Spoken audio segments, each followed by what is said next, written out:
Well, Edgar, thank you for joining us on the Man Talk podcast. Thanks for having me, Jacob. Good to see you. Dude, good to see you. I'm going to give, I need to give an intro to a lot of the guests we've had on here as well, but you're definitely going to get one. So, over the last several weeks, we've been able to have several guests on this show. Me and my co host Julian have been doing a fair amount of reviews and discussions and dialogues, not just about mentorship, but about Jordan Peterson's book, 12 Rules for Life, and also about some diagrams to help people like the life wheel or ikigai. And now we're doing this off series of all of our old acquaintances and getting people on the podcast. So in the case of Daniel from your class, he was the first guest that we were able to have on, and he graduated too in the class 2016 over in UC Davis in chemical engineering, and he's got serious ambitions for his life, and right now he's doing that, working in the Bay Area, being able to get after it and start his life right after working a job that you used to work at, a nice startup company Yep. that was not so great. No. And it shall remain nameless. And in the case of Andy, he's from the class of 2017, and he too was able to get a job in the Bay Area, and I was able to catch him on podcast number 5, I believe, and it was great to catch up with him. It was a little rush though; he had to get going, but he, like Edgar, had roots in the mentorship family, and in AICHE, and in the ChemE car team. And tonight, I'd like to introduce Edgar, who also was in the ChemE car team, became a mentor, became part of the mentorship family, all within 1 year. And tonight, we're going to hear about what he has to say about his background and his beginnings. So, Edgar, tell me about your beginnings in the mentorship family. Well, the mentorship program, I kind of just started from going to a classroom with all my chemie buddies, all the entire class. And I kind of just followed the breadcrumbs. I started seeing where all the happy smiles and where all the successful chemical engineers were going. And eventually I went to the American Institute of Chemical Engineers, ASHE general meetings. And I started seeing your face. I started seeing more faces. I started seeing a lot of the more alumni faces out there giving talks about what ASE is all about. And then they mentioned a mentorship program. I thought, heck, I want to join a community of my fellow engineers. I went to a mentorship meeting, and I was generally surprised. The biggest thing I took away from that meeting was that I wasn't alone. Everybody was having a hard time in the classes. Uh, it's not abnormal, and everybody was having fun and getting together, and that's kind of how I started. I started becoming a better person, going to these events, learning from my mentors. Shintaro, I believe, was also there. He taught me a lot as well, and that's kind of how my started there with the mentorship program. And I think it was sophomore year, and stuck with it junior year. And I wouldn't call myself ready to be a mentor, so I didn't really stick around senior year. But the chemi card was graduating, so that's how I started. And with ChemE car, I remember was it you and Andy that worked together a lot? Or Yes, Andy, yeah, me and Andy, Andrew, and Nick were always in the chemi car lab, experimenting, taking apart batteries, working a lot. And what was it? The lab where we done the mill lab essentially. yeah, the EFL. EFL. Oh my God, you couldn't get me out of that place if you wanted to. I would skip class sometimes. Don't tell anybody. And yeah, build my plastic car containers. Went there with what's it called? My other mentors, and everything went pretty well. Yeah. Well, now that ChemE car and the mentorship is all behind us, I mean that was like 3 years ago for you. Do you have any questions for your old mentor now that all this has been put to bed? Yes. Who have you replaced me with, and where can I find them? Well, No. a real question, perhaps. hmm No. Good jest, though. Yeah, good jest. So as a mentor, you learned a lot about what was your biggest takeaway that you used in industry afterwards? Man, the biggest takeaway was having an assertive communication technique. And the reason why I say that is so there's people who are just flat out aggressive. That's not good enough because that's going to make them feel like people are in a fight or flight scenario. And you also can't be agreeable, which is actually more of what I did. I was more of your agreeable engineer that just said, do this project. Okay, I don't like it, but I'll do it. You can't do that either. And then passive aggressive is something I started to get into, and that wasn't quite good enough either. Because, well, you're really just being aggressive in a way that's non-threatening. So it's kind of like being sarcastic and, you know, oh, that's how we're going to do this project. Okay, cool. It's not going to work. And it's like, I don't know if that's the best strat. So I started to think, well, what would it take to get the aggressive nature that I need with a healthy amount of confidence and charisma? And I started looking back at the mentorship family and what we did. And I was like, oh, that's what I need to be. I need to be this not confident outwardly, like way crazy confident. I just need to be a quiet confidence in here, in me. And then out there be, here's what's going on as clearly as possible. Describe the observations of our problems and see if we can list some options for people so that way we can start knocking out solutions and getting going because a lot of it's just trying to figure out where to start. So that was the biggest takeaway. Yeah, definitely. I think as engineers, we come off as very passive natured coming out of school, and then we learn that hey, the entire world isn't gonna let us do what we want to do, and we kind of have to light a little fire under us so people can listen. Exactly. And that's what I like about you is that you had the ability to be assertive when you needed to be, when you needed something. And Hmm. I didn't necessarily respect that at first, but I started to get a value for it later. And I was like, this is actually not a bad thing if you can really just not go into the aggressive category. Because now it's not about fight or flight, it's more about, okay, there's urgency and there's reasoning behind it. So, okay, I can still be civil. And that means I can still be cordial and get the information he needs and all that. So, yeah, assertive communication was probably the big takeaway, and it works so well with people who lack confidence because then they can go, you know what? He's not being threatening. I can work with him. Yeah, they don't see that as a threat. They see that as something they can either follow or comply with. And there's a very strong leadership skill to be assertive, but not to the point of being tyrannical and taking what you want. And I think that's something we all kind of battle with in our nature, trying to become better human beings. Yeah, because the tyranny is always there. It's trying Hmm. to keep that from entering the dialogue. And you also don't want the passive nature because then it's just okay, so one person wins the dialogue and no one gets a chance to say anything and maybe the quiet person actually has something in the dialogue that we need. So Hmm. in the mentorship family, I tried to bring that out of people and it seemed to have some level of results. I don't think it was the best, but I think it from the cultivation that I think we were able to make in the first year of ChemE together in like around 2014, that really seemed to be a good start. And then people really took impression to it because I mean, how many people got into leadership from it? Was it so? Oh, a lot. I think everybody who was in the participating group with us in the beginning ended up becoming leaders, and you really got to see them grow. For example, I think Emily, who was with us for a bit, ended up becoming my like co-leader for a while, and I was like, this girl was very quiet, very sweet to begin with, and then later on, she was sending out emails telling me what to do, what I was doing wrong. I'm like, whoa, I don't know where you got this fire from, but I like it.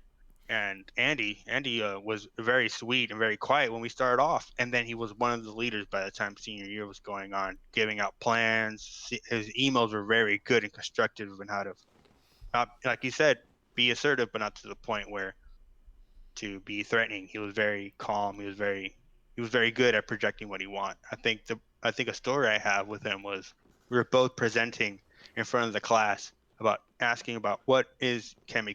I was out there giving out the points, details, being boring as I usually am, and then Andy grabbed the chalk from my hand. I was like, "Whoa, Andy, what's going on?" And he went, "It's like this is what we do." He drew a triangle. It's like we try to get the car here to here, and you guys can help with that. And I'm like, "Bravo, Andy, bravo." Dude, and Andy was so shy his first year. I remember that. Like, Yes, he yeah, was. you're so shy. When did you do? So was this like when you guys were like in your junior year, or when was it? It was my junior year. Well, we were different classes. I believe it was. No, wait. Was Andy in my class? No, no, he was 1 year below you, but it's, Yeah, yeah. It was 1 year yeah. below me. Yeah, I think he came into my fluid dynamics class with Struva, and somehow Struva allowed us 10 minutes of open air, and he just took that chalk and ran with it. And I'm like, whoa, there you go, Anthony. And then I think that's how I grew too. We all grew that way. We were thrusted inside the, hey, you guys are not only the leaders, you're going to be the announcers of our general meetings. I was like, oh, so we're going to become public speakers. Great. That's how I first started. And you remember my first speech when I ran for junior representative. I was shy and was just not doing well in the heart. I think it felt I had butterflies the entire time. But when you just take a look at your friends, I took a look at you, I took a look at Nadia, I took a look at Daniel, and everything just became peaches and cream. I gave out my speech, and You I think it's how we finished. all kind of grow. I You finished, finished the yes, speech, and I we did. were all kind of like on our seats, like, is this guy gonna finish? Because it's like you were really trying to, like. I remember that day. That was 2014. It's spring. You're trying to give your speech, and it just seems like you're one step away from failure, but you're not quite failing. You're still going, and it's just a little bit weak on the firepower. But then you finally finish it, and it's just like he made it. Everyone was just kind of relieved for you. They weren't even Yeah, like 'cause making fun of you. They they were just like, you did it. they didn't want me to fail. I didn't want to fail, and it's one of those cringe moments. I knew it was that kind of speech. Everybody told me it was good afterwards. I'm like, no, it wasn't. But They thank were you for trying to letting me. make you feel better, They and make you feel better. I know when people try to do that to me, but I respect it. I respect it. they That's respected the effort. And I think that's how you were able to make the impression you did, even with a speech where you're like, this is kind of why I want to do this. I kind of really want to get into this because of this reason. And it yep. was just like one moment of I fail. think Yeah. yeah, I think I scrapped. What happened was I was reading off my notes the entire time, and I was like, "This isn't gonna work." I scrapped it, and you heard my pause, and I'm like, "I'm just gonna tell a story," and I told that story, and I finished. I think that's how I like going through my life, unscripted. So did you just tell the story of like what was going on in Chemicar, or was it, Yeah, I gave my story at ChemiCar. I think I started off with my first day of class. I told a story about how I got into ASAHE, why I feel like I deserve to be here, and why I wanted to be your junior rep, and ended up working. I know that's crazy because so I'm seeing some of the AICHE representations or representatives now, and dude, I don't know what's going on in the last 5 years, but they are getting so sharp, like it's frightening. And I think it's because their class sizes keep getting bigger, and they keep getting more and more technologically capable people. So like Yeah, their class sizes keep getting more and more competitive, and it's incredible to me that people are getting on this level. And it makes sense. I mean, if you think about when was the first year you had internet? oof, I would have to say 2009 is when I first had like dedicated internet in my household. So high school. Yeah, high school, early high school, and I think I begged for it because I was playing a lot of Xbox as a kid. I'm like, Mom, this dial up's not working. We got to bump it up. Yeah, I remember getting it in 2005, and it was just like basic charter, like it could barely run. But it was like for its time, it wasn't. It was kind of your average run of the mill internet. Nowadays, it would just like it wouldn't work. You have too much data to load if you're playing gaming. Yeah, But it's back too then, much. it was like, oh my goodness, like I didn't even know what I was working with until high school. like when social media came out, like that was a big deal. We were the Yeah, first ones there. yeah. I didn't have a smartphone until I was going into college. I didn't have one in high school. I was just given one because I was starting to work, and my parents were like, "Yep, here's your first smartphone. You start paying for it." I was like, "Oh, cool, crazy." We came from seeing a screen load up this slowly to complaining on the internet about something being a millisecond off. Hey, It's if it's there's a lot of exponential. data, if there's a lot of data, there's a lot of Mhm. expectations. There's a lot of information. Definitely have a lot of information in this world. Sometimes I feel like there's an information overload. You don't know what to focus on, and I feel like that's what a lot of the new generation is struggling with. Is they don't know how to focus. Dude, that's why But we're doing this, man. Because exactly. I'm sick of having all these kids where it feels like they don't have anybody to, like, we're banding together, but I feel like I'm Hmm. in this alone. It's like, so what kind of friendship is that? Like, that it's It's not good. it's not good. You have to. That's what mentorship program was all about. Finding people who are like you, who have been through the same things as you, and who can guide you through it in a better fashion. I think someone told me once in junior year in college, like, "Oh, I don't like the fact they're lining up the fluid dynamics class, and I wish the next generation went through it just as hard as we did." I'm like, "No, we have to make sure they understand. That's the important part." That was the whole point of university. It wasn't meant to Hmm. just grill people. This Hmm. isn't a 1975 high school with all the Yeah. clicks and stuff. It's like, no, that's not us. What we are going to be the next people. They're going to go into the workforce that have big minds and creative thoughts and assertive communication. We need that because I don't want to have somebody who just made it through school and now they're struggling like crazy at their job because they didn't really learn the material.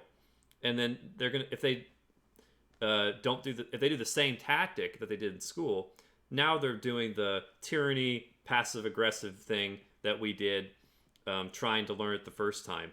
And it's okay, great. We're going to do this all over again, except now it's in a work setting. Change doesn't happen unless we do something about it and we spread the word out. Teaching people, like you said, being assertive and passive aggressive isn't the way. And the only way you really truly learn is by being interested in something. And I really feel like the education system needs to be more interesting. It needs to be more engaging in order for it to be successful. You know what? What was it about ChemE that was able to do that? Because that brings up a good point. It was basically working to your strengths. I think when I joined in the Chemi card, you guys left it open ended. Like, hey, we need all this work to be done. What do you guys want to work on? And I was like, well, I like working at the mill. I would like to learn that. So let me go learn that. And you guys were like, let's go for it. We'll endorse you. We'll put you in the lab and working to your strengths. I think that's what really helped me with ChemiCard. Like it gave me something I love doing, gave me something I was really interested in doing, and just let me ride that highway as fast as I wanted to. And I think that was what really it was. ChemiCard just was open. I think like, the answer to that. Yeah, and to add to that, I think what also made it good was we tried to make it as real as possible. So we got Hmm. people to get hands on things that we knew were problems. I think our first real project was, I think it was just documentation. But then we're like, well, wait a minute. What's all those parts in the back? Does anyone care about that? I care about it now because I'm sick of looking at it. Guys, take these 5 boxes and put it on the Baynard uh, table. We're going to sort through it. We're going to organize it. Yeah, definitely. It teaches. Yeah, that documentation was really important. Going through all those MSDSs. I think it was the first time I've ever organized MSDSs. And working in the kind of industry I do now, I just know the ins and out of every chemical that comes my way. I know how to sort through it, and it's giving me a lot of work experience that way. Yeah, and now you're not so afraid of it. It's we were able to tackle it. It's we know what it's for. It's a utility item. It's not a roadblock. Um, and we try to do that with the inventory. It's like, okay, let's get people familiar with just random types of scrap metal. It's like, well, what's the point of that? It's like, no. This is one step on a long journey. A big Hmm. problem that ChemiCard did in 2013. I don't know if I told you this. So before fall 2013, but spring, they had people say, "Oh, we don't need someone to build a car body. We'll just use the last year's one." Well, it turns out people didn't know that that was missing and not in Ooh. repair and not functional. So you can't find all the parts. It's not able to work. So you do need a new chassis, do you? Well, yes. Okay. So that means you need acrylic plastic, and that means you need to drill holes, and that means you got to get some wheels out of that stupid box that maybe will work, maybe won't, because we can't order parts right now. What are we going to do? And it's like, well, we need you to make the chassis. It's like, thank you. Okay, you just greenlit the project you needed last quarter. Okay, now we're on the clock here. So me and Taylor took our extra time from spring quarter in that first half, which I did not appreciate because we really were on the clock. We could have done it in like maybe an hour or two a week. Now it's turning into like these 4 or 5 hour blocks. And good luck trying to find that. That's usually solid homework time. Yeah, it's studying for a midterm, studying for essays, crucial time. Yeah, 4 to 5 hours is significant. And I mean consistent time, non interrupted. Not like, oh, I'm going to do an hour here, then shut down the EFL, then go back. It's like you can't do that. When you're in, like, it may take you 30 minutes to get set up in the shop. So by the time it's like almost ready to go, like even a 2 hour block, that might not be enough. It's like you only worked for an hour because you got to clean up for the last 15, and then it might have taken you 30 minutes to figure out what the heck's going on, and then maybe Yeah, another 15 to set up. there's a setup. You gotta, and it's also getting into the right mentality. You're reading a textbook about fluid mechanics 1 hour, and then you're jumping into the world of chemicar. That's all about physics. It's all about going chemistry. It's a whole different world. So you got to prime your brain for it, and you can't just jump an hour, come back an hour. It's really a dedicated time period, and other people work help you out with that. But your summer break, really? Wow, that sucks. Yeah, I saw people do that. I also saw people do it on spring break because they're like, oh, winter, we didn't have time winter quarters, so we're doing it now. It's like, okay, did you get anything? Well, sort of. Um, what challenges did you guys run into your upperclassmen years when you were doing ChemiCar? Uh, challenges, I believe. Yeah, I think scheduling was the biggest thing. You know, we were all in similar classes, but at one point, everybody's going through and trying to find time in the lab. It was hard to really coordinate, and I think we only were able to get like 2 days out of our senior upper years where we can kind of come together and work on our projects. Um, Additionally to that, I think just organization. I think we were left the reins of the Chemicar Club as new leaders. Me, Andrew, Nick, and Andy. We had a huge influx of new members because we had such a successful year prior to junior year going to nationals. It just, oh my God, we had. I think our I think we almost got kicked out of the lab a couple times because we just had too many people there, and just didn't know what to do with them. So it definitely the biggest challenges was, but it was a good learning experience. Is learning how to manage a group and learning how to get good results from them and teaching them at the same time. That was kind of our bigger challenges from that. Oh, I imagine because if you've got that many new people and you're all still trying to figure it out, so they're all wanting in. Like, so where are you guys at now? What about now? It's like, let's take this one step at a time because Exactly. we just got here like 10 minutes ago, and we're just trying to get through the day. Let alone show you exactly what we're doing and tell you what's going on and have the energy to keep doing the task. Like that's a lot of things going on right there. Yeah. If I wasn't in Boehner, I felt like I spent my entire junior and senior in Boehner either studying or working on Chemicar or crying myself to sleep. It was either of those three. But no, no, nothing about crying or sleeping. But yeah, it felt Yeah, like sleeping. You got time for that. sleeping. Oh man, don't remind me of those days. Just Me coming neither. home and sleeping 4 hours a day, and then just coming back and back at the grind. You But I couldn't would do do it that all over forever again. though. I mean, I No. with me it was like, okay, I know this week's going to be a 4 hour, for a couple nights, but man, when Friday comes, okay, whatever, but I need to get my 12 hours in because I need to do a reset. And then Mm. that was kind of unhealthy because it was just, oh my goodness, I slept for I, so long. I drank an unhealthy amount of rock stars times. I think I drank 2 or 3 a day, and I just can't stand caffeine now. It just brings me back those bad memories. Good, good. So it was worth it in the end. It was worth it in the end. Well, It makes me appreciate life now. Working 8 hours and coming home and doing what I want and sleeping the 8 and rinse and repeat. It's I think back and like it could be a lot worse. It could be a it lot could worse. be, and that was the whole idea. We kept talking about this in the mentorship family about, look, we're doing this only for several years so that way we can get somewhere we want to go and help the world and help ourselves be a stable member of society. Is that what you want? And everyone would be like, actually, yes, that would be kind of Yeah. nice. Like, because Yeah. they thought about it like an adult instead of like, oh, I'm stuck here and it's, this is sucks. It's like, Yes. no, no, no, no, no. This is a means to get where we need to go. Chemical Mhm. engineering isn't the end. This is just a start of a long journey. And I really tried to get that across to people so that way it didn't end up being this pity party that sometimes you get into a study room. And granted, everyone's going to get into it eventually because there will Oh yeah. be would you say, a particular social momentum where people are just fed up and they're just like, okay, today just sucks. Everything's ruined. Nothing works. The negativity snowball.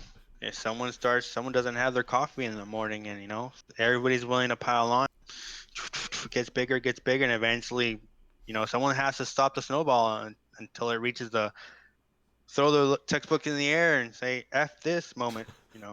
And you were really good at stopping that snowball. I really appreciate you for doing I'm that. glad because I made too many of them beforehand, and I just well, I did because like Yeah. good example. Sophomore year, I didn't have the same study group I did in junior year. Freshman year was the same thing. It really did feel like I was climbing uphill without, or more like swimming upstream without a paddle. Just like, oh my goodness, I lost my boat. I don't have a paddle. I'm screwed.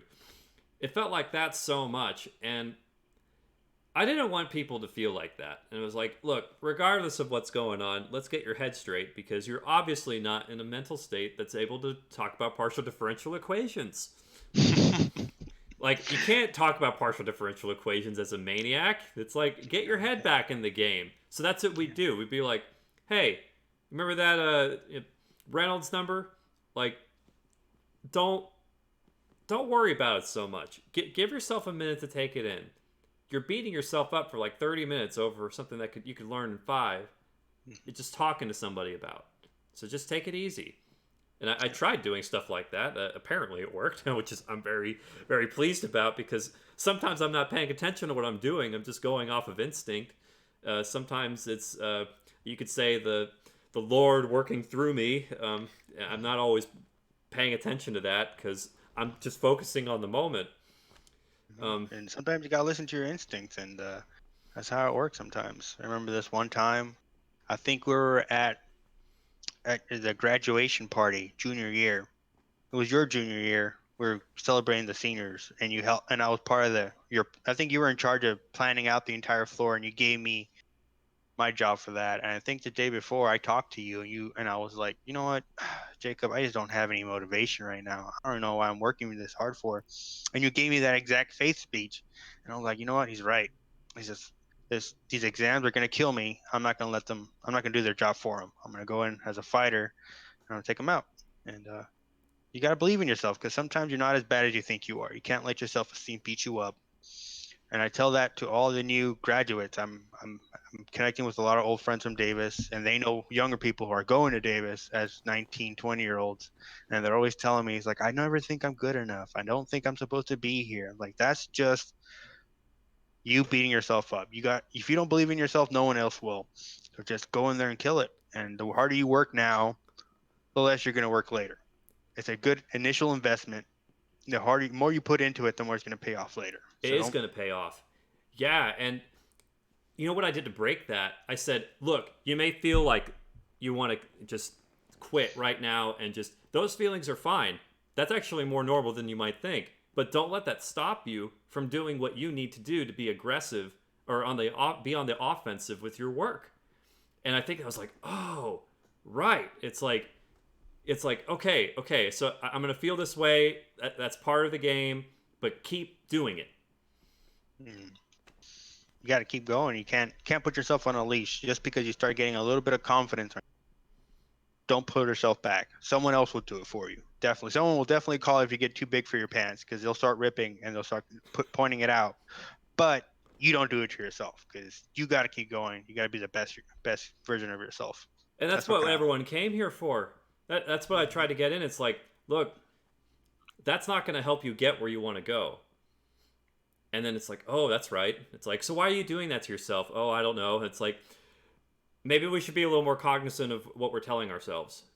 And I think that would be a good point to remember, especially for me, because, sometimes I said that to people, and then I would still be in my head saying, you're kind of a piece of, what? And I'm going, wait a minute. Did I just say to the other person, like, pick yourself up Yes. anyway?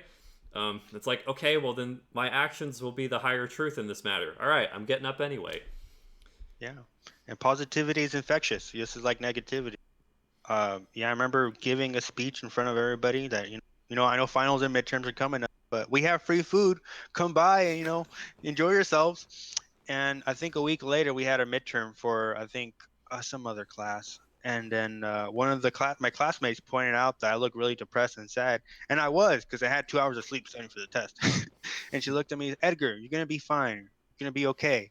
Like, you gave me happiness that one day, and I want to make you happy today. You're gonna do this. You're gonna be all right. And I was like, holy crap! I changed that person's perspective, and she just changed mine. So we can't let ourselves go down. We're a community of students, and I hope that doesn't leave UC Davis, because I think that really helped me push through. Wow. Yeah. That because even when you feel like a piece of crap, guess what? Someone else might have just enough energy to be like, you know what?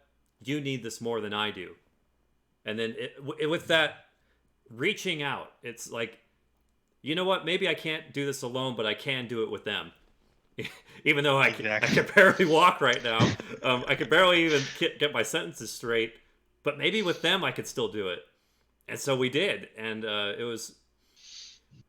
I think that was contagious because I It started is. seeing that in your class, in Andy's class, and it was just, oh my goodness. I even saw it in my class. I mean, I just got off the phone with a friend of mine from class of 2014. I'm going, wow, this is what it's like to have people like that. So, Hmm. and this is one of the main reasons I'm doing this darn podcast. This is the reason it's bringing people together, even though everyone's all over the place in proximity. So, with that being said, I got some more questions for you, Edgar. Here, Let's that was shoot good. away. So let's start talking about when you got into the mentorship role, because you started doing that more in your upperclassmen days, right? Yeah, a little bit more. I wouldn't really call myself a mentor. I was kind of around. I'm a very hand-off mentor. I like to give my mentees, their tools, and they'll go ahead and work them up, and I'll kind of guide them on the way. I'm not very much a hold your hand and be over your shoulder kind of person. I've never been that kind of personality, but yeah, I got more into the mentorship role in terms of ChemE. New mentees would want to come into the IF room and learn about that. And I was like, yeah, come in through. I'll show you what kind of things I do with the chassis, and get you started with the lab. That's kind of how I worked inside the mentorship program. Did you have any doubts as being a mentor with your strategies or? Yes, I definitely failed a lot in the first couple times. As I said, I'm very hands off.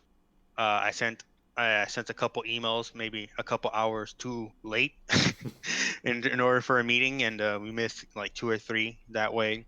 I started to notice, as Emily brings up again, she pointed me out on a lot of stuff, and I kind of worked forward myself more to a mentor role that way. I started forging my emails to be not so assertive, be a bit more welcoming.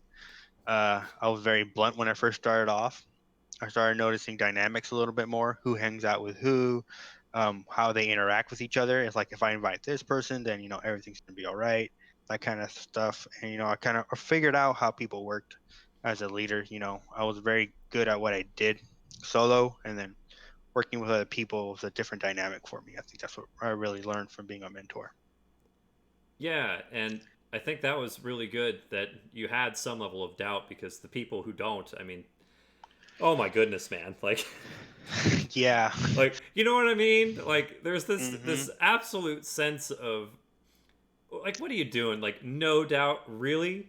Like, do you Mhm. even know what you just did with that person? It's like, usually if you have some kind of doubt, that's because you're like, oh my goodness, maybe I could be a little less blunt. Like, Yes, after you read that email, after Emily told you about it, it's like, oh, yeah, I guess if I got that email, I wouldn't like that either. exactly. Yeah, do this I now. think yes, I think all doubt comes from care. You care about how other people think about you, how you're perceived, and how you, project yourself. And if you start doubting yourself a little more, I think that really shows that you care and you're ready to develop that part of yourself. But if you go zero doubt into something, I know self confidence is important, but you really need to be self aware of yourself when you're talking to other people. And I think it really projects on a past ChemE car, past school, how you project yourself, and if you create yourself, we're all geniuses coming out of chemical engineering. We went through hell, but if you don't know how to communicate and how to self-project yourself into a professional individual, people will call you out and not recommend you for certain positions. I think that helped me a lot. Daniel recommended me for the job, even though it was to kind of kill me. But he definitely recommended me when me and him talked, and yeah, definitely recommended me over other individuals based on my professionalism. Where someone may have been smarter than me, just it wouldn't have been good for the position I was going to go into. So that was the your first food industry job full time coming out of school. Yes, yes, it was my first full time going out of school, going in as a quality engineer, and I would say what was this HelloFresh like company? Making meal kits, very very new to the food industry. Very very alien to what I was expecting. But yeah, it's a startup with lots of hours. Moved to Indiana for it. First time worked 23 days straight, 12-hour to 14-hour shifts. It was very crazy. I was going out and you know, it kind of taught me how to choose my jobs. Well, also, it was if you've got no jobs and you get your final one offer, it's like not many people have the fortitude to say, look, I'm going to keep spending money and I'm not going to get a job and I'm still going to wait. And it's like, are you sure about that? Because at this point, you at least need to have income and some kind of resume building to start with before you can go back to the drawing board and come up with a better offer. Yes, exactly. And you have to take in consideration how long can you wait before a generation of graduates comes along that might be more intriguing than you. And a lot of what um, industry looks for is experience.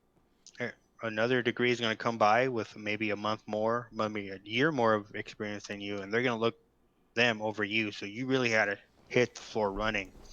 And I'm really happy with that. I think that's how I got my job experience because I got my first job experience with I shouldn't forget his name. He just had a birthday. You work with him. Uh, Wait, does he oh, works with me? he works with you at AdPack, doesn't he? Let's see. He just had a baby. I was at his wedding. I'm such a terrible person. I'm sorry. I know you're talking about. You're talking about Jordan. I'm talking about Jordan. I'm sorry, Jordan. We worked together for so long. You actually either muted or unplugged your mic during that. I did. That was funny. Um, You're back. You're back. Jordan. All right. I didn't forget your name, Jordan. Very glad it came to my mind. But yeah, me and Jordan worked really well together. We were really good. I like to think friends. Yeah, we worked together in Chemie Car.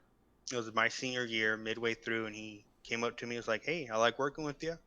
Let's work with Robert Caden and do some consulting." And I was like, "Oh, okay." And then I loved working there, and that one experience led to another experience, and that led to another experience. And I eventually found what I love doing, and I think I'm in a pretty good job right now because of it. And it's all because I joined a club with starting with you. It's starting there. Did you have any other questions you want to ask me about what's going on with like what kind of doubts or mentorship problems I ran into? Yeah. So so going past senior year, when you finally graduated, Right. um, What were some of your doubts? Some of your regrets? Doubts or regrets? I can do both. Yes. Yes. Okay. We'll start with doubts. So doubts. It made me wonder about how I'm going to live now because the mentorship family is like 1,500 miles away. And Yeah. I was like, oh my goodness, we built such a wonderful community. And now I have to be completely away from it. And that was just devastating. It was good. It was like, okay, I need to go on, but it was like, oh my goodness, that was like a good hurt. That was just like it was like leaving home again. So my doubts were like, do I really have to do this? Um, am I really supposed to be over here? That kind of Mm-hmm. doubts. It started sparking a lot of those questions and a lot. I started getting homesick. Yeah. Yeah, more like homesick for what I had even just 4 months prior, while I was freezing my butt off in Williston, North Dakota. Um, but it made me wonder about just who is this new Jacob that is 22 years old and doing the adventures in upstream oil. I got to figure out who this Jacob is now because he's not the Jacob that was in the mentorship family. He has to put that part of him aside because I can't be in a mentorship role as a new person. Are you kidding me? That's Mm-hmm. ridiculous. I'm back to mentee status. Yep. I'm You're back on the starting bottom from of the ground up. totem pole. Like I've got a mentor of my own, Heather, who is showing me the ropes, and she's like this fiery Georgian gal who he's been on like every single rig in Williston and in the broader area, and she was just really aggressive with how she got stuff done.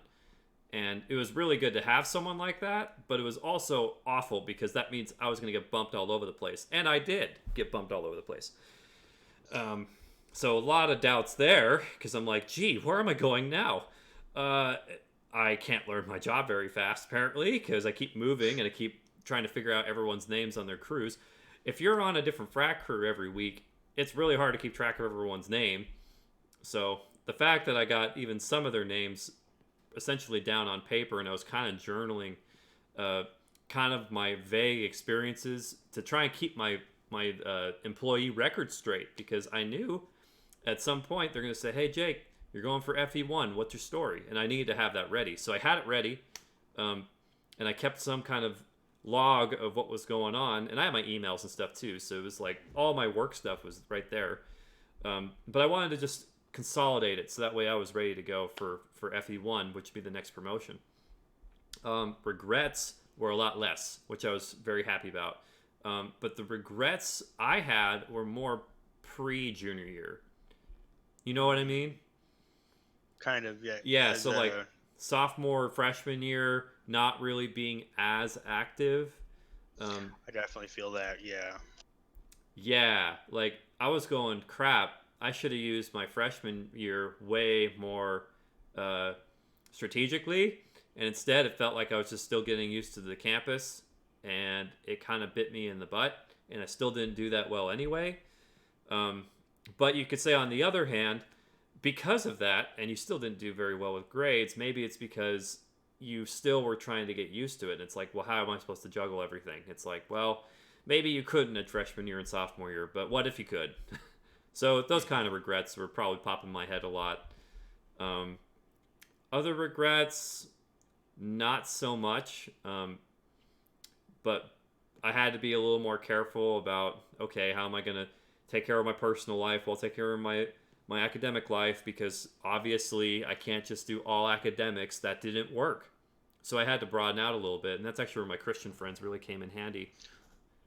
They were really like, oh my goodness, they were a nice way out from a lot of the problems that were going on at the university. And there was someone to talk to. And fortunately, there were engineering Christian students. Oh, that's a double whammy. It was a Yeah. double whammy. It was like, okay, finally, someone who understands. Like, because if you're talking about this to a philosophy major, it's just not the same. Not the same struggle No. at all. You need someone No. who kind of is in the thick with you, kind of like the Yeah. what we did. I mean, you have Yeah. to have some, The gears won't pop in. And just won't don't pop in the same. Yeah. or just no gears at all. I mean, philosophy. I mean, Yeah. they're, yeah, just Exactly. they run on like all electronic, all neuron synapses and the like. So having people like that helped a lot. And then I started living with them in junior year, and that's when things really started kicking off. And I was like, okay, there really is a ratio of work to personal life that needs to be there, or I'm going to go insane, just like I did last year. So, How'd that help you out, like working out that balance post graduation? Like, how'd you balance that? a lot That harder work a lot because harder? like you, that first year was all about work. You moved to it, you put your life around it. Your coworkers are more of your friends, and your friends are more of your coworkers. You don't really know people in Williston that are just there. You're learning people in Schlumberger, you know. And my LinkedIn profile, that has all of the data on it. But it's so it wasn't like I was learning people in the church so much. But if there were Christians in the group, I would definitely find them and keep tabs on with them, because that was a real handy piece of like, oh, okay, there's another believer who understands, my kind of struggle too, and they're also in the oil field. Okay, let's see if this will work. I could think of several that were really important to keeping my sanity. And one of them, Greg, yeah, he eventually left Schlumberger, and he had his own skateboard shop. And yeah, he total 360 and or 180 rather. And that was interesting to watch. I was like, oh, okay, so he's got his own. He's a small business owner instead of an operator at level 1 or 2, I think. And yeah, it was different. And then in AFC, it was even more different, because I'm going, okay, so I'm back in civilization, but I don't quite hang out with people on day shift, the people who work Monday through Friday. And I had to figure that out. The first 3 years, I wasn't even living in the same city, so I was like, okay, I got to do it with Davis people, which is not bad. It just means a lot of them are going to be student-based. Like a Christian grad fellowship. Those guys were awesome. They had great Bible studies. I still keep tabs with them from time to time. It's been a few months, though, for a lot of them. I haven't seen Ian since June of this year. So for various reasons and proximity, we haven't been able to keep in touch. But they are still around, so from time to time I'll hit them up. Lately, it's been BSF, Bible Study Fellowship, which is all over the country. If I knew that 5 years ago, that would have been a lot more helpful, but too late. There's like a forum where everybody does like Bible. So Bible Study Fellowship is a United States thing, from what I understand. And in any of like major city like Sacramento, or over in like Denver or in Texas, they've got spots where you can just plug into a Bible study, and they do it like on a Thursday night, for example. And they're all reviewing the same thing. They're all like right now we're reviewing the book of Acts. So the beginning of the church, of the New Testament. And everyone's doing it, and it's within an 8-month time frame. So they're still off for holidays, and summers are off, but at least during the year, you can still find them and plug in. And it's 1 hour Bible study, 1 hour sermon. And that's been great to have, because you've got a Christian fellowship that is completely away from your work life, probably, because chances are they don't work in the same place. Chances are.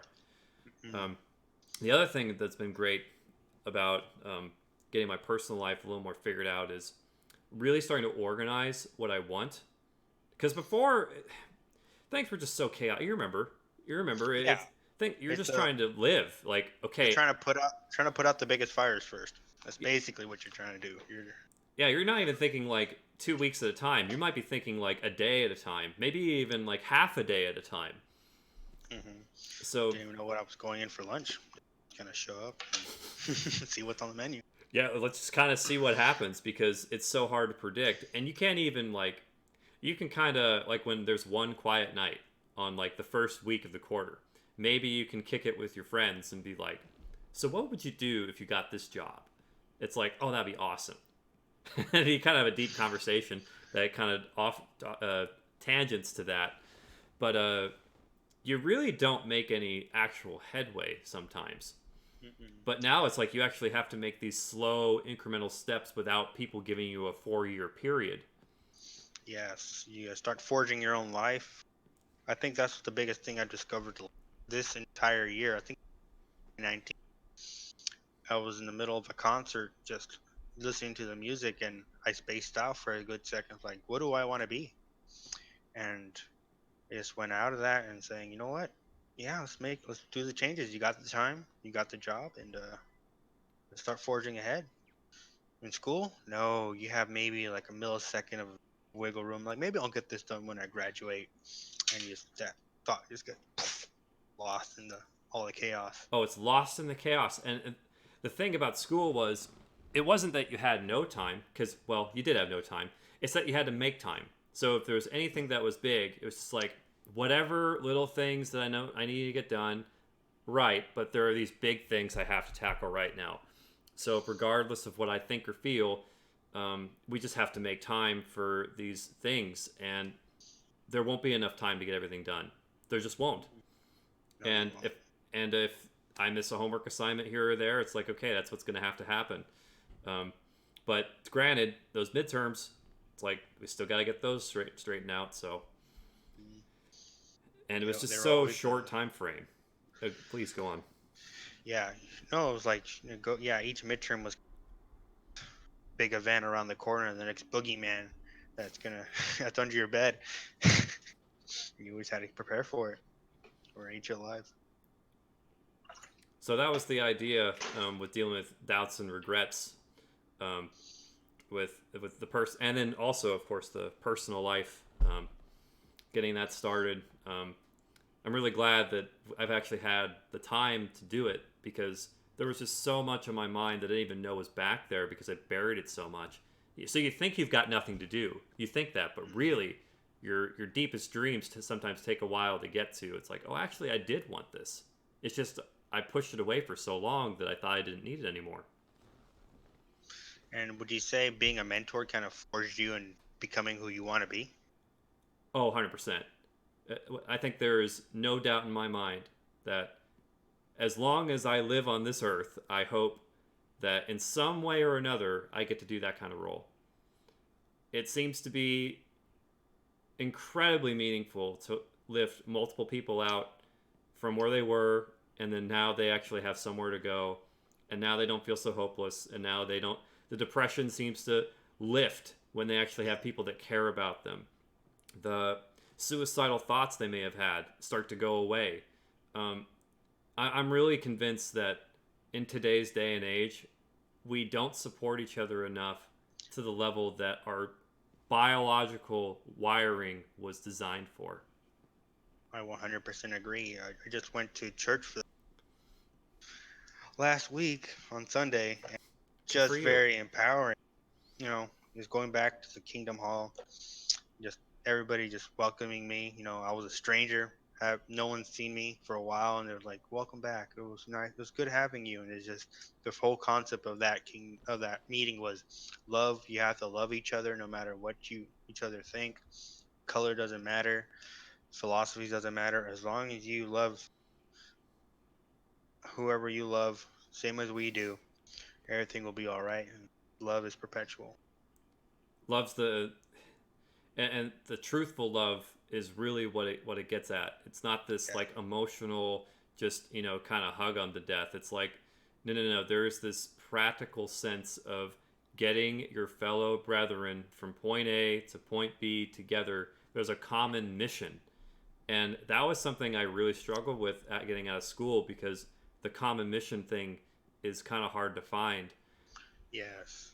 Everybody's kind of out their own, and everybody's like, "Hey, I'm trying to pass my test, trying to study with you," kind of thing. And it's just, yeah, right. But if you find a good group, it's kind of like finding a good church. Finding people who want to bring each other up, help each other study, and not, fail together. Is kind of it was very empowering. That's good, because oh man, it was just, yeah, that Yeah, gives it me was. chills just thinking about that. Um, Yeah, Yeah, for anyone out there, it's like, yeah, make sure you've got people that care, because it's just like, I think that's one of the main things that drove me to it, because I was just like, if anyone feels like this, I hope that they don't, because we just weren't designed for all this individualism to the point that God, we strive like, I'm going to be all that I can be and no one else matters, and it's just going to be on my particular journey and everyone else is kind of doing their own thing. That we're just not wired for that, man. we are not. I believe that we're social creatures as humans. We're meant to be in nice groups and communities. I think that's the whole reason we have a government. If we were meant to be all alone, then we wouldn't need it, but we do. Um, Coming from a guy who's lived by himself for about a year and a half in Indianapolis, coming home to my family and coming home to our friends has just been nothing but open arms and nothing but good, positive thoughts. I came from a dark place when I was there, and if you don't have a community with you right now, if you feel like you're alone, go find them. It might be hard to get out of your shell, but coming from a person who got out of their shell sophomore year in college, I can tell you it's worth every thought, every second you think about it. It's worth every effort you can put into it and more. Agreed, because it's your responsibility to take care of yourself so you can take care of others. Julian, actually, we were talking the other day, the co-host for this podcast, and he was saying to me, like, you know what? That's kind of a big problem that we have, that modern society is so depressed that no one's taking care of each other in the same way we did before. And that's so bad. And then there's a lot of people who do take care of each other in modern society because they're in community. Um, but we keep seeing an increase, so the rate at which people are becoming alone. And I think Yeah. that's what we were looking at as the data in question. And we're going, oh, okay.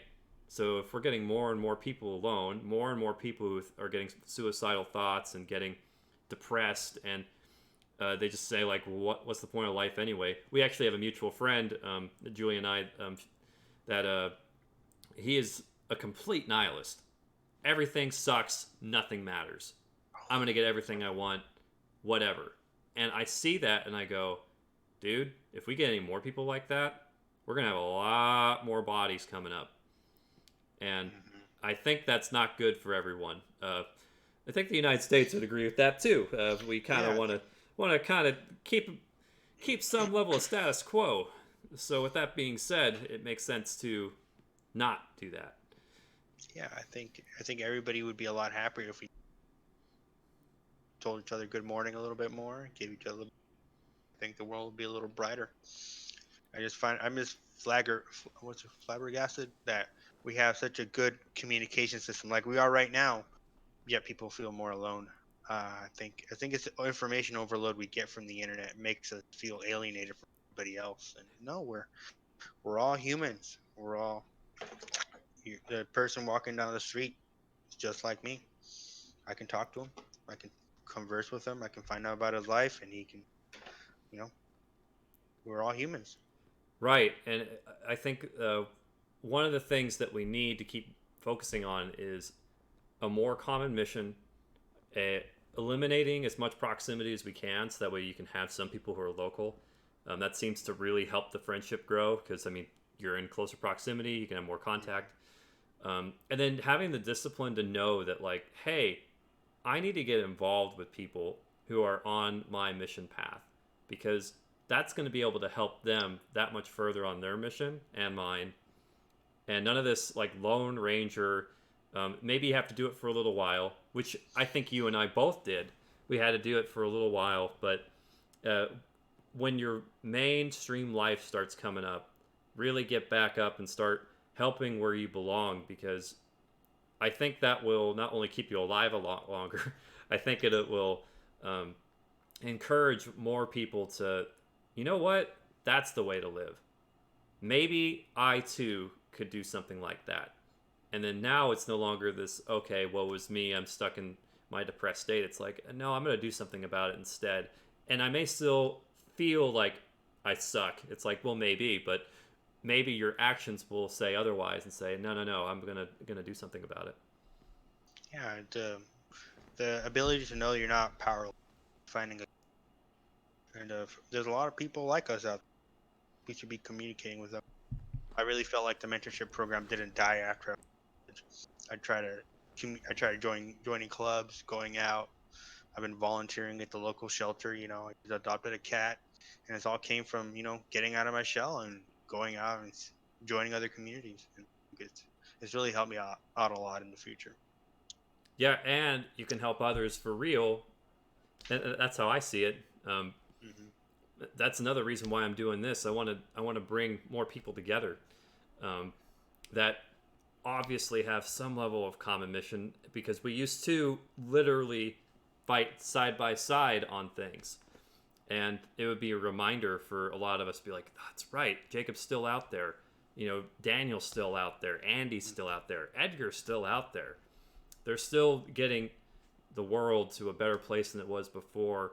And they're continuing their journey that we talked about when we were just like 19 and 21 trying to figure it all out and see if we could survive. We're all just kids back then. Now we're growing up. Yeah, I'd say more so. That's true.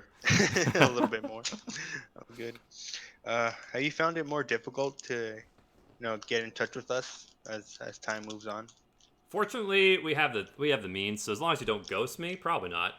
Um, the ghosting thing, we talked about that earlier I think in a different podcast, and that was a problem because it's like, okay, so we are making the intentive action of doing nothing. Okay, Yeah. so that's when it gets to be bad. So far, people have taken this. It's so here's how I've noticed a lot of friendships have worked. The ones who where proximity looks like it killed it, it didn't really kill it. What it did is it made it dormant. Yeah, definitely feel that.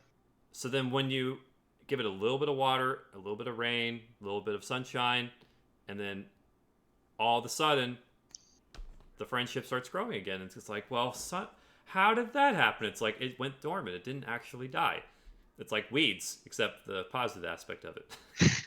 Yeah, it's a seed that has the potential to grow to be big. Just the moment you give it a little bit of an opportunity. Yeah, I think my friendship with Daniel has been pretty good, very mentally, I would say, positive. He helped me keep up after he left the company, which we were doing with the startup. We still kept in touch. We, talked every month, and even though we were like 1,500 miles apart, just a little bit, just a text here saying hey and not ghosting each other was enough to keep it going, and we still talk to this day. And I actually just had lunch with the guy. Oh man, there you go. This guy is. It's amazing what a couple of good, man, just a little bit of good friends. It's just like I needed that. Yes, so all you need is a handful. Even now, I feel a whole. Good, good. That's the whole Yes. point. That is one of the objectives of this podcast, and it's not just meant to like pat each other on the back. This is really meant about. There's a recurring theme of mentorship, brotherhood, common mission, and being able to have some level of turning the world from a worse place to a better place, and cultivating the friendships that we thought we lost, but we really didn't. Distance is just a number. We can still talk to each other via other means, and even if it's one person at a time, it's still worth the time. It's still worth the effort. We should always try to make each other happier, make sure we're all right, looking after each other. That's a big Yeah, I message. just didn't know how to harness it. Like to me, like the OBS software was. I'm looking at it going, that looks too complex. And then someone showed me how to use it, and I was like, you have just liberated me to be able to do something I've wanted to do, but I never knew how to break it. And that was proximity. That was the big thing. I was like, how do I break proximity and do it in a way that gathers people together towards a common mission? And it was like, oh my goodness, that's what this is. So it's been, That's so awesome to hear. yeah, like that was the minute they showed me how to use it. And I was like, okay, I'm still gonna work with it. And it's like, okay, I messed up a few streams, But then the first stream that did work, it was like, well, you could do these things better. It's like, we got the stream to work. And then the next one was like, oh, we actually did a stream that had some content. Fantastic. The content. Content. And then and then the third podcast was like, we just got it to work, and we had it with a guest that I've wanted to talk to, and I have been talking to, but now I've got another avenue to use. It's another tool in the kit. You started your journey. Yeah, to start the journey. And with the journey, I'm curious about the journey of your mentees. So, do you have any like success or failure stories from them that since you left? Let's see. I didn't really have a lot of dedicated men. I kind of saw over, but kind of successful stories. I saw a lot of new up and comers senior year who were up in my chassis club. You know, didn't come in with a lot of vocab. Didn't come out as very vocal. You know, so as I got them in a group and I started getting them to talk to each other, I saw their communication skills grow. So specifically, if you remember Vang, he was very shy when he first came out. But as I started talking to him more, I started giving him tips on how to do stuff in the interviews. He started getting, started getting offers. He started, talking more, and he was very communicative. At the end of the day, he was a very happy dude. I really liked him. He's a good guy. Failure stories. I'm very self-critical of myself. I was, didn't bring the group a lot together sometimes. I think that's what I kind of learned from myself. No, I think every mentee that I brought on did a good, successful job and took something away from the ChemE car. I think that's what kind of my failure stories. That's good. I've got one from industry and one from the AICHE, but you could argue those were two of the most impacted people I ever had. So it's kind of a, well, how do you define a failure? It's like, well, failure being, I guess, worse than they were before. If that's the case, then maybe it's none. But if it's just getting through the program, that would be, I've got at least two. And but they were the ones that were impacted the most. Like, you remember Alex from junior year, the Alex Nguyen? I think so, yeah. Yeah, I remember she had like a breakdown in the engineering library, and it was just so crazy. Like, oh my goodness, this is one of my mentees. What's going on? Like, is she all right? And then she had a whole load of stuff on her plate, and that's what happens. Like, if you eventually feel like you can't win and no one's on your side, like, you break down. So she broke down because she was like, the relief valve's going off, man. Like, get some of that pressure out. Too much pressure. So it's just like a little bit of hugs, and you're saying, how's it going? Like, let's get you to the bus, man. You can't work like this. It's just like, you're right. Let's go. And just getting her on the bus and, talking with her in her like chaotic state, and, getting her home. And then, the week she took to be able to kind of get herself back on her feet. And she said, you know what? I'm leaving the university. I'm like, what? I'm like, no, that's what I need to do. I've done the math. I know what I need to go. I need to go back to community college so I can kind of get myself sorted out. But what you did was so important. Here, take this. And she gave me this card. And I took that card everywhere. That went with me to every Schlumberger well site. That went with me to the United Arab Emirates. That went with me to all the flights I went on. And every time I go on like a day trip or something with that Schlumberger backpack, it's like that card's still in there. Because that was like the fire that I needed to, like, these kids are real people. And if you don't treat them right, they will actually become more broken. And that will break more people that you will ever thought possible. And I was like, oh my goodness, they are valuable people. I will treat them that way. Okay, fair enough. And I guess I must have really kicked, something stirred inside. I believe that was the spirits inside saying, you need to treat these people as valuable. And it was like, fair enough. And then I did. And then, oh my goodness. Like, I remember the family starting up. It was like, can we have this person in the family? Can we have this person in the family? It's like, I mean, it's like up to like 20 people, but I guess, yeah, they're in. Yeah, you're infectious, Jacob. You, all the positivity. you know, be near it. Well, people weren't looking out for each other in the same way, and it was just like all it took was it made me kind of sad because it was like all it took was one person to do that, and then what really kicked it off though is when your class really saw that and was like, we can do this too, and then it was just like, whoa, the wattage just went up by like a factor of 10. Yeah, I didn't step up to the plate as a mentor. Daniel did, Nadia did. A lot of people in my class stepped up and they did a lot of amazing work. And it showed we had the class before us was even bigger and even more positive. I definitely got a vibe from them that they were very communicative. They were very good, like group of people that were trying to upbring each other all at once, and it was very, very comforting. I really felt like you and us left the place, left Davis as a better place, and left the chapter in a very good spot. I know. Thank you for saying that because everyone still is like, did I really say that right? Did people really get affected, or are they just giving me a good job? Here's your star. It's like, no, that's I feel it. That's real. Yeah, it's you definitely deserve that star, my friend. You left an impact, and I really miss it. Really do. I miss it too. That's actually why I'm getting back, and I I want to see if I can become an ambassador from Ampact there, because and maybe I could do more than that. Maybe I could start using this podcast more to help them, so they can start seeing how other mentors in the past think about all this.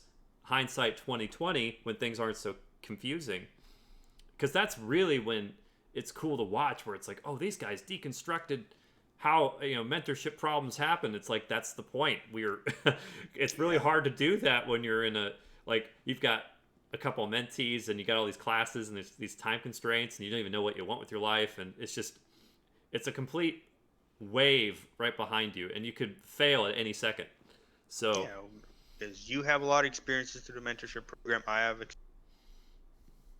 what we see as 2 hours out of our time could be saving someone's weeks worth of learning, developing their own mentorship program in Davis in a year, 5 years, 10 years.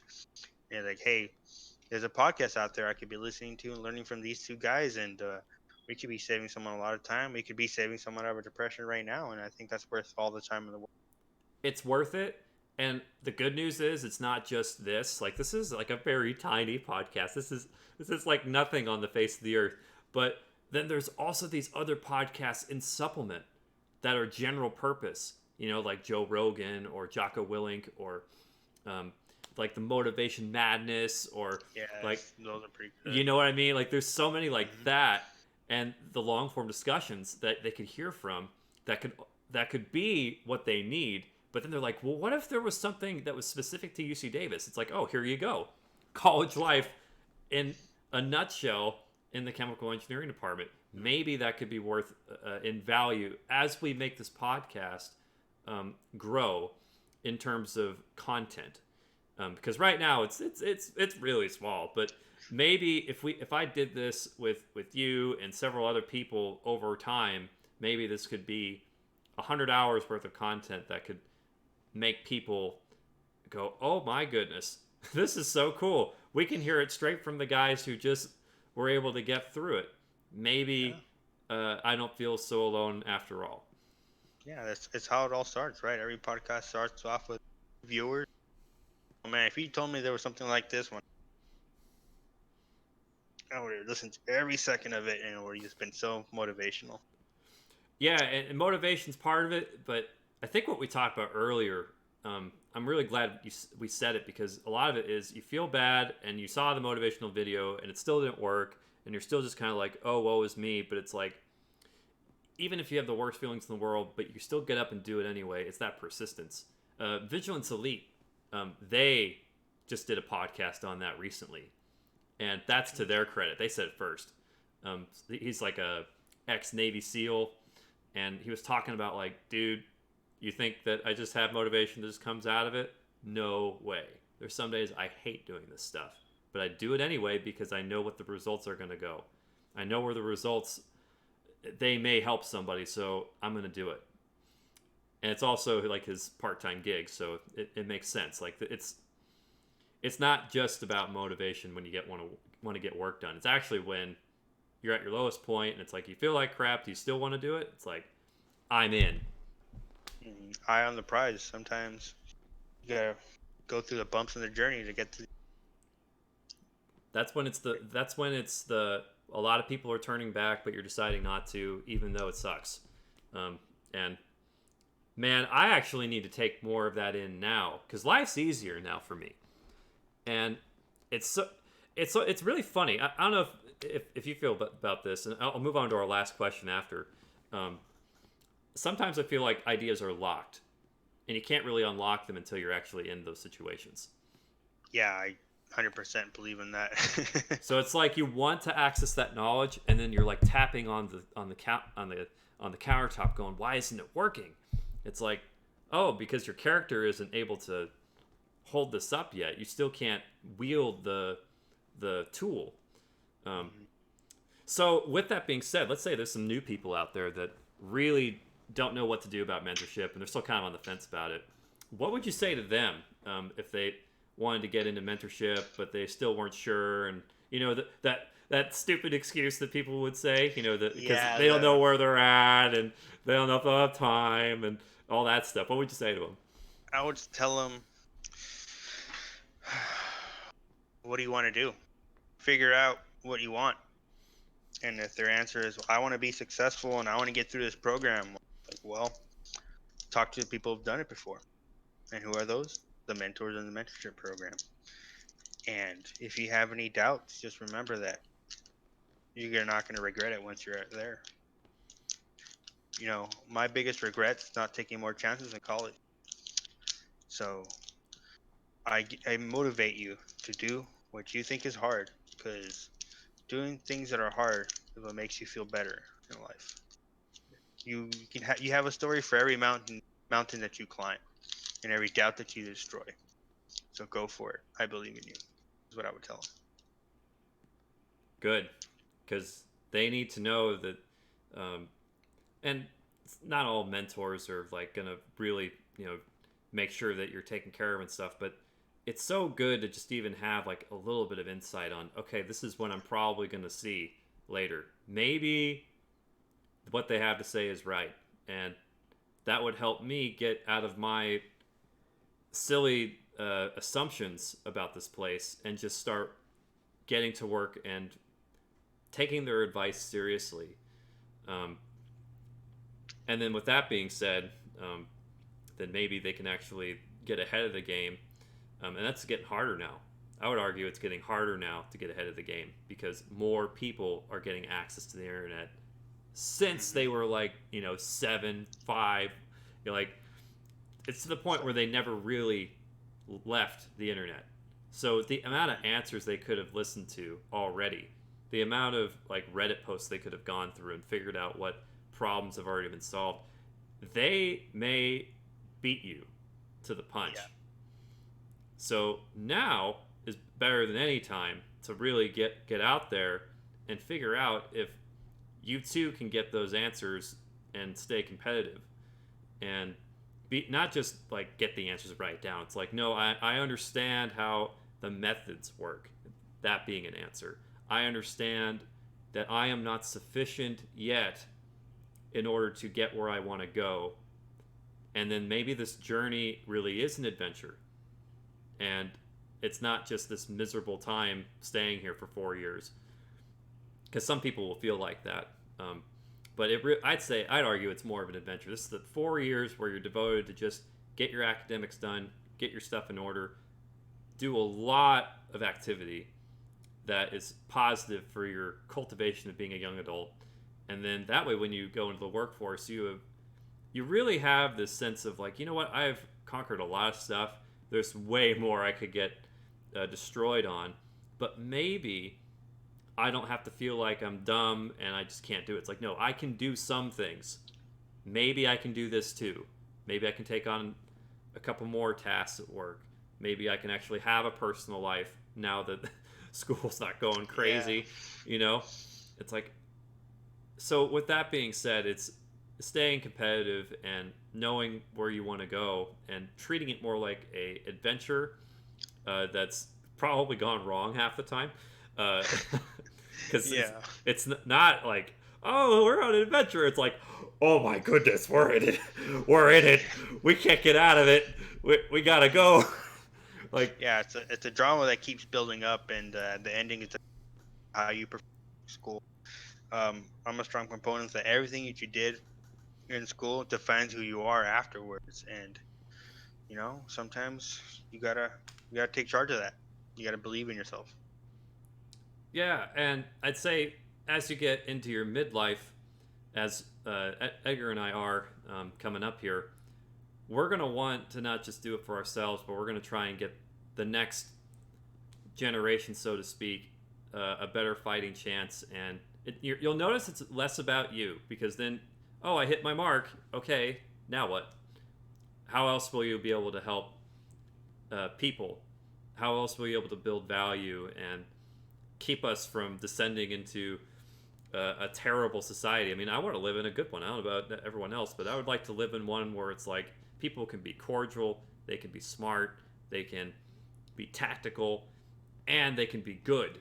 Like there is this sense of like there is some level of grace that we can give to people. All these qualities I'd love to have in people because then now we can have a society that functions as opposed to one where it's well screw you and I'm gonna fight you for everything and it's like no that wasn't the point at all. The point was brotherhood.